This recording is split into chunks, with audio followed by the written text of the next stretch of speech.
Dear students, it is the 6th of July 2020 and today let's learn about the cytokinins.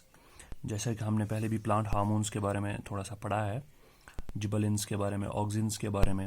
जिबलिन्स और auxins दे वर mildly acidic plant hormones और आज हम cytokinins के बारे में पढ़ेंगे. साइटोकाइनिन्स जो हैं they are mildly basic hormones. तो इनका जो केमिकल कंपोजिशन है वो उसमें बेसिक कंपोनेंट्स होते हैं, इसलिए ये साइटोकाइनिन्स जो हैं they are mildly basic growth hormones, plant growth hormones.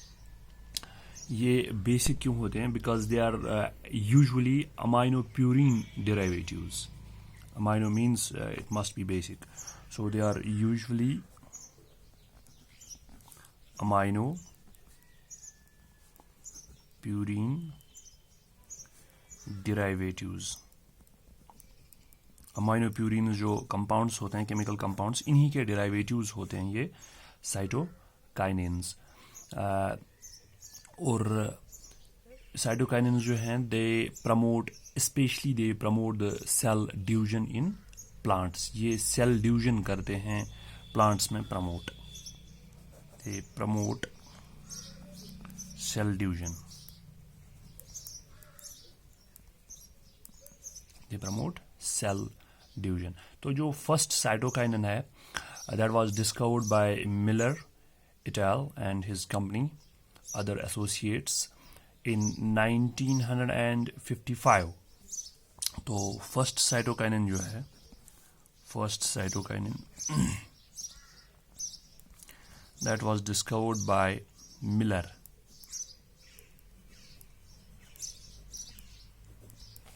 It all means and his associates in 1955. It was discovered by Miller in 1955 and it was a synthetic product called kinetin. ये एक synthetic product था जो उन्होंने बनाया था. Synthetic product था ये and its name was kinetin. Kinetin. तो जो फर्स्ट सिंथेटिक प्रोडक्ट या फर्स्ट सिंथेटिक साइटोकाइनिन जो है, हार्मोन जो है, it was kinetin. It was discovered by Miller in 1955. और होता क्या है, इसकी केमिकल कंपोजिशन क्या है? Its chemical composition was 9 furfuryl, F-U-R-Y-L, 9 furfuryl aminopurine. 9 furfuryl aminopurine. Structure बहुत बड़ा है इसका, केमिकल कंपोजिशन. ये 9 है यहाँ पे, 9 फर्फुराइल अमाइनोप्यूरिन इसका केमिकल कंपोजिशन है काइनेटिन का. तो अब जो नेचुरल साइटोकाइनिन पहले डिस्कवर हुआ, that was discovered by Letham. Natural cytokinin. First natural cytokinin was discovered by Lytham et al. In 1963. 1963 में Lytham ने फर्स्ट नेचुरल साइटोकाइनिन जो है वो डिस्कवर किया था. इट वाज zeatin और इसका नाम क्या था? zeatin. Z-E-A-T-I-N, zeatin. तो फर्स्ट जो लेकिन साइटोकाइनिन था, that was synthetic, that was it's name was kinetin. लेकिन जो नेचुरल साइटोकाइनिन फर्स्ट डिस्कवर हुआ, it was discovered by Latham. और natural cytokinin, first natural cytokinin का नाम क्या था? zeatin. It was zeatin. Now there are more than around 20 cytokinins that have been discovered. अब तो बहुत सारे सिंथेटिक साइटोकाइनिन्स हैं, around 20 that have been discovered. For example, dihydrozeatin is there. ये सब सिंथेटिक हैं और इन्हें they are more in number now. They are more than 20. Dihydrozeatin एक है. इसी तरह से बेंजाइल एडेनिन है, बेंजाइल एडेनिन है. इसी तरह से IPA है. IPA is isopentenyl adenine.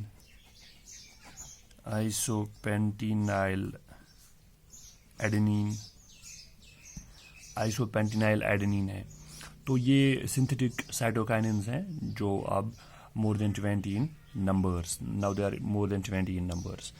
तो साइटोकाइनिन सिंथेसिस जो है ये नेचुरली कहाँ पे हो जाती है? नेचुरली, अगर हम नेचुरली बात करेंगे साइटोकाइनिन की, तो साइटोकाइनिन की नेचुरल सिंथेसिस जो है इट अकर्स इन रूट्स।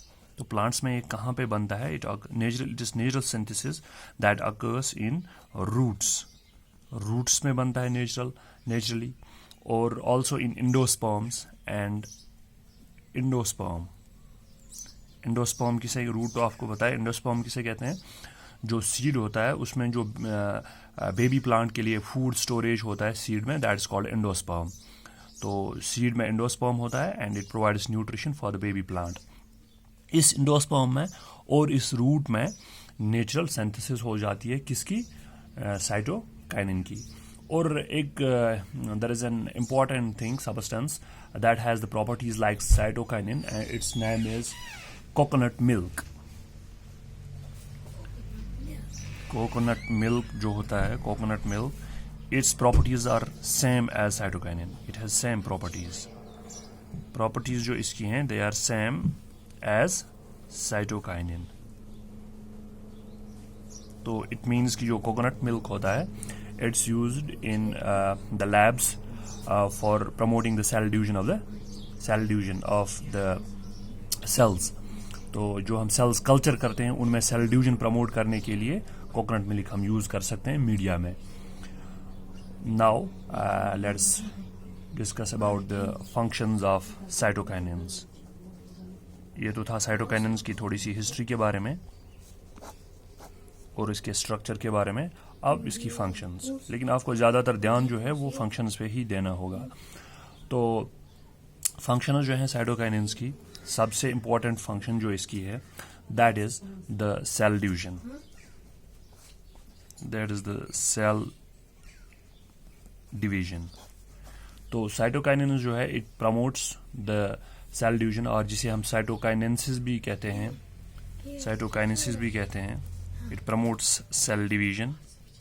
ये सेल डिवीजन प्रमोट करता है and we call it cytokinesis. तो सेल डिवीजन प्रमोट करता है ये। And number second, it also promotes the cell growth by cell elongation in the form of cell elongation.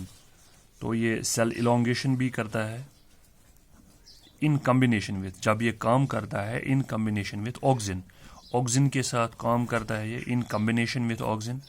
तो with auxin तो ये cell elongation भी करता है। अगर ऑक्सिन के साथ मिलके जब साइटोकाइनिन काम करता है तो मॉर्फोजेनेसिस करता है। Morphogenesis, MORPHOGENESIS. Morphogenesis means shape formation. Morphogenesis means formation of the shape. जो shape formation होती है, formation of shape एक प्लांट की, तो वो शेप बननी शुरू हो जाती है एक प्लांट की, या एक जब वो बहुत छोटा होता है, सीड होता है in the form of seed, तो सीड की जब वो शेप बन जाएगी, उसमें रूट्स बन जाएंगे, स्टेम बन जाएगा, शूट्स बन जाएंगे, तो उसे हम मॉर्फोजेनेसिस कहते हैं। उस मॉर्फोजेनेसिस में हमें हेल्प करता है ये साइटोकाइनिन्स। अगर ये ऑक्सिन के साथ मिलके, अगर इस कम्बिनेशन में साइटोकाइनिन ज़्यादा है, कभी कभार ऐसा हो सकता है कि कम्बिनेशन में साइटोकाइनिन जो है वो ज़्यादा है, कभी कभार ऐसा हो सकता है कि ऑक्सिन ज़्यादा है। अगर ऑक्सिन कंटेंट ज़्यादा है तो रूट्स बन जाते हैं, रूट्स आर फॉर्म्ड। अगर कम्बिनेशन में ऑक्सिन ज़्यादा है then if auxin is more, अगर ऑक्सिन ज़्यादा है, ऑक्सिन इज मोर, तो रूट्स बन जाते हैं। लेकिन शूट्स बन जाएंगे, shoots are formed if cytokinin is more, cytokinin is more. अगर ऑक्सिन और साइटोकाइनिन की कम्बिनेशन में ऑक्सिन ज़्यादा है तो रूट्स बन जाएंगे, अगर साइटोकाइनिन ज़्यादा है तो शूट्स बन जाएंगे। तो इसे हम, जब रूट्स भी बनते हैं, शूट्स भी बनते हैं, तो इसे हम मॉर्फोजेनेसिस कहते हैं, फॉर्मेशन ऑफ द शेप, तो इसे हम मॉर्फोजेनेसिस भी कहते हैं। इसके बाद it prevents the senescence of the plant. Senescence means ageing. It prevents senescence